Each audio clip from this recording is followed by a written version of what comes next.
Beloved, you are welcome to day 42 of our 297-day journey through the Bible.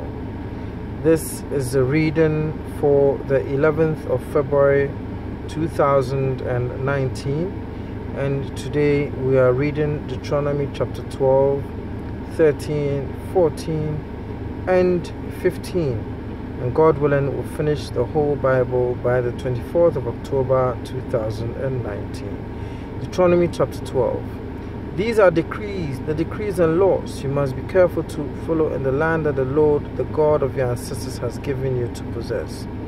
As long as you live in the land, destroy completely all the places on the high mountains, on the hills, and under every spreading tree, where the nations you are dispossessed worship their gods. Break down their altars, smash their sacred stones, and burn their Asherah poles in the fire. Cut down the idols of their gods and wipe out their names from those places. You must not worship the Lord your God in their ways, but you are to seek the place the Lord your God will choose from among all your tribes to put his name there for his dwelling. To that place you must go.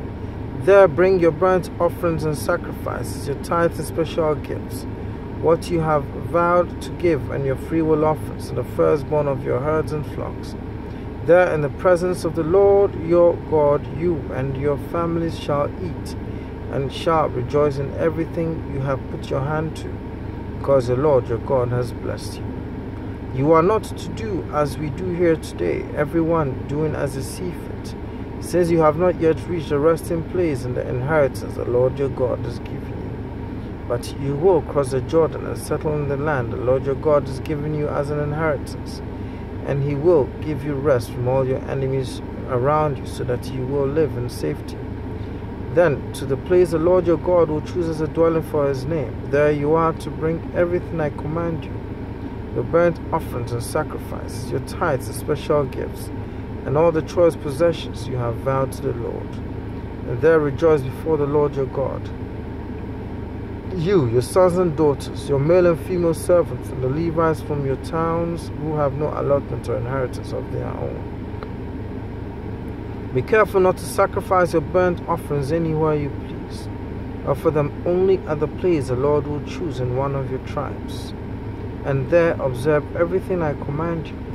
Nevertheless, you may slaughter your animals in any of your towns and eat as much of the meat as you want, as if it were gazelle or deer, according to the blessing the Lord your God gives you. Both the ceremonially unclean and the clean may eat it, but you must not eat the blood. Pour it out in the ground like water. You must not eat in your own towns a tithe of your grain and new wine and olive oil, or the firstborn of your herds and flocks, or whatever you have vowed to give, or your freewill offerings or special gifts. Instead, you are to eat them in the presence of the Lord your God at the place the Lord your God will choose. You, your sons and daughters, your male and female servants, and the Levites from your towns. And you are to rejoice before the Lord your God in everything you put your hand to.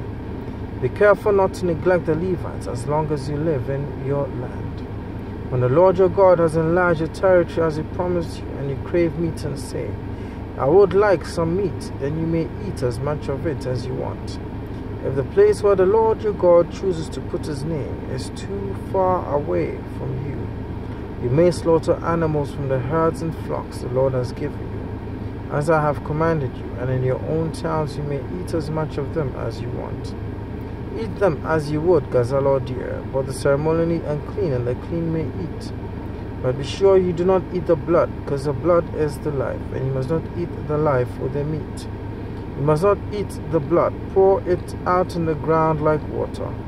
Do not eat it, so that it may go well with you and your children after you, because you will be doing what is right in the sight of in the eyes of the Lord. But take your consecrated things and whatever you have vowed to give, and go to the place the Lord will choose. Present your burnt offerings on the altar of the Lord your God, both the meat and the blood. The blood of your sacrifices must be poured beside the altar of the Lord your God, but you may eat the meat.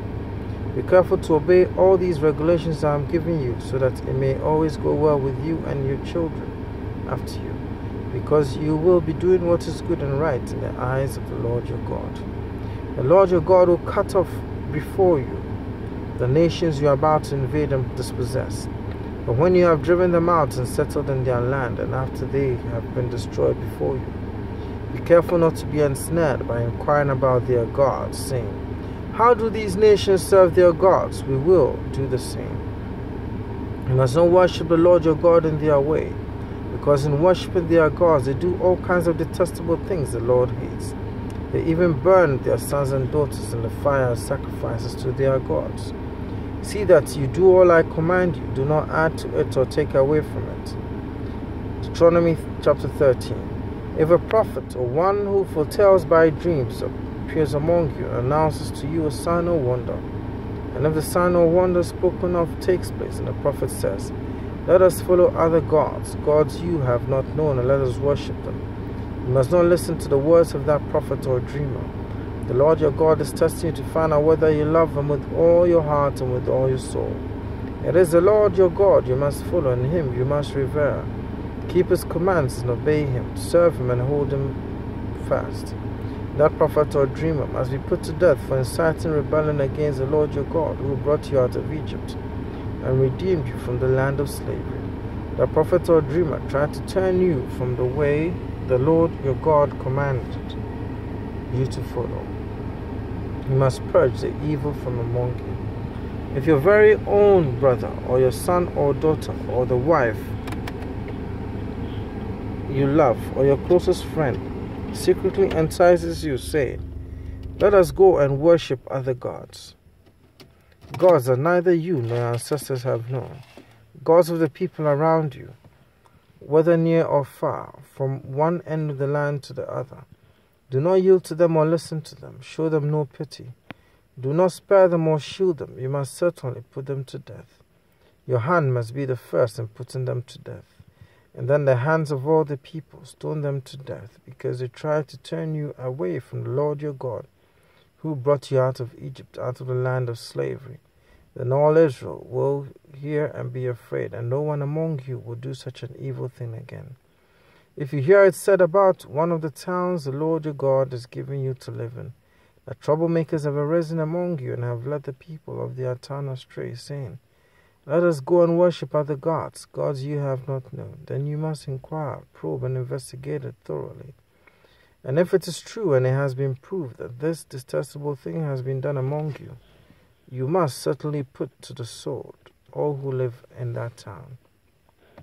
You must destroy it completely, both its people and its livestock. You are to gather all the plunder of the town into the middle of the public square, and completely burn the town and all its plunder as a whole burnt offering to the Lord your God. That town is to remain a ruin forever, never to be rebuilt, and none of the condemned things are to be found in your hands. Then the Lord will turn from his fierce anger, will show you mercy, and will have compassion on you. He will increase your numbers as he promised an oath to your ancestors, because you obey the Lord your God by keeping all his commands that I am giving you today and doing what is right in his eyes. Deuteronomy chapter 14. You are the children of the Lord your God. Do not cut yourselves or shave the front of your heads for the dead. For you are a people holy to the Lord your God. Out of all the peoples on the face of the earth, the Lord has chosen you to be his treasured possession. Do not eat any detestable thing. These are the animals you may eat: the ox, the sheep, the goat, the deer, the gazelle, the roe deer, the wild goat, the ibex, the antelope, and the mountain sheep. You may eat any animal that has a divided hoof and that chews the cud. However, of those that chew the cud or that have a divided hoof, you may not eat the camel, the rabbit, or the hyrax. Although they chew the cud, they do not have a divided hoof. They are ceremonially unclean for you. The pig is also unclean, although it has a divided hoof. It does not chew the cud. You are not to eat their meat or touch their carcasses. Of all the creatures living in the water, you may eat any that has fins and scales. But anything that does not have fins and scales you may not eat. For you it is unclean. You may eat any clean bird, but these you may not eat: the eagle, the vulture, the black vulture, the red kite, the black kite, any kind of falcon, any kind of raven, the horned owl, the screech owl, the gull, any kind of hawk, the little owl, the great owl, the white owl, the desert owl, the osprey, the cormorant, the stork, any kind of heron, the hoopoe, and the bat. All flying insects are unclean to you. Do not eat them, but any winged creature that is clean you may eat. Do not eat anything you find already dead. You may give it to the foreigner residing in any of your towns, and they may eat it. Or you may sell it to any other foreigner, but you are a people holy to the Lord your God. Do not cook a young goat in its mother's milk. Be sure to set aside 1/10 of all that your fields produce each year. Eat the tithe of your grain, the new wine and olive oil, the firstborn of your herds and flocks, in the presence of the Lord your God at a place he will choose as a dwelling for his name, so that you may learn to revere the Lord your God always. But if that place is too distant, and you have been blessed by the Lord your God, and cannot carry your tithe because the place where the Lord will choose to put his name is so far away, then exchange your tithe for silver, and take the silver with you, and go to the place the Lord your God will choose. Use the silver to buy whatever you like, cattle, sheep, wine, or other fermented drink, or anything you wish. Then you and your household shall eat there in the presence of the Lord your God, and rejoice. And do not neglect the Levites living in your towns, for they have no allotment or inheritance of their own.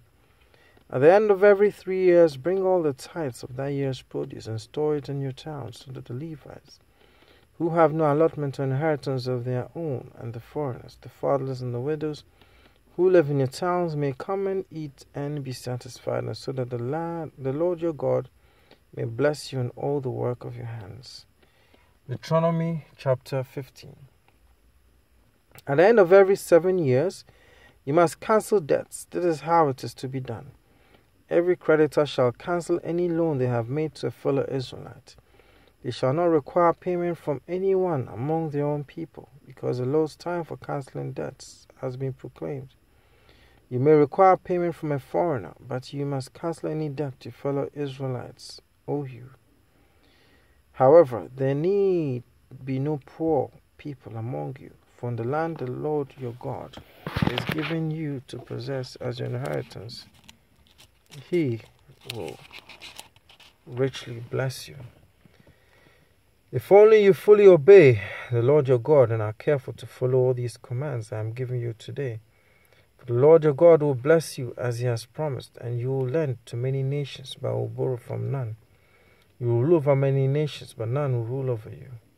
If anyone is poor among your fellow Israelites in any of the towns of the land the Lord your God has given you, do not be hard-hearted or tight-fisted toward them.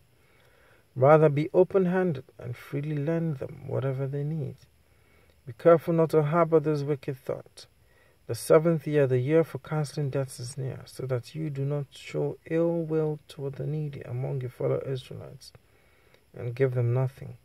They may then appeal to the Lord against you, and you will be found guilty of sin.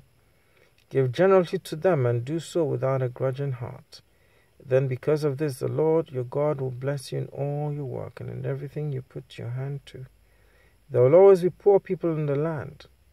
Therefore, I command you to be open-handed toward your fellow Israelites, who are poor and needy in your land. If any of your people, Hebrew men or women, sell themselves to you and serve you 6 years, in the 7th year you must let them go free. And when you release them, do not send them away empty-handed. Supply them liberally from your flock, your threshing floor, and your winepress. Give to them as the Lord your God has blessed them. Remember that you were slaves in Egypt, and the Lord your God redeemed you. That is why I give you this command today. But if your servant says to you, I do not want to leave you, because he loves you and your family and is well off with you, then take an awl and push it through his earlobe into the door, and he will become your servant for life. Do the same for your female servants. Do not consider it a hardship to let your servant free, because your service to you these 6 years has been worth twice as much as that of a hired hand. And the Lord your God will bless you in everything you do. Set apart for the Lord your God every firstborn male of your herds and flocks, Do not put the firstborn of your calves to work, and do not shear the firstborn of your sheep. Each year you and your family are to eat them in the presence of the Lord your God at a place he will choose. If an animal has a defect, is lame or blind, or has any serious flaw, you must not sacrifice it to the Lord your God. You are to eat it in your own towns. Both the ceremonially clean and the unclean may eat it, as if it were gazelle or deer. You must not eat the blood, pour it out on the ground like water.